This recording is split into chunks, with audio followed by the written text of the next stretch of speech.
जळगावमध्ये चोपडा तालुक्यात 2 दिवस आधी चांगला पाऊस झाल्यानं शेतकऱ्यांकडून पेरणीला सुरुवात झाली आहे।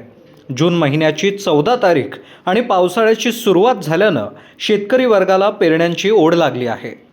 पेरणीसाठी मोठ्या प्रमाणात मजुरांची कमतरता असल्यानं शेतकऱ्यांना पेरणीसाठी वाट पाहावी लागते।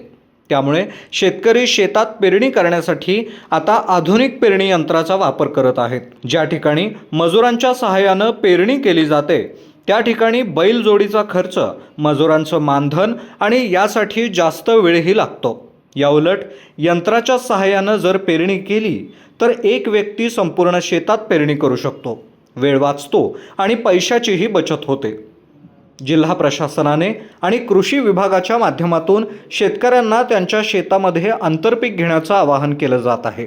तालुक्यातील काही शेतकरी तूर पेरणी केल्यानंतर त्यात मक्याची पेरणी करताना दिसून येत आहेत।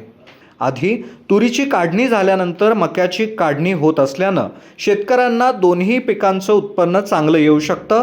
त्यामुळे यंत्रांच्या सहाय्याने तूर, नंतर त्याच यंत्राच्या सहाय्याने मका पेरणी सुरू असल्याचं शेतकऱ्यांनी सांगितलं।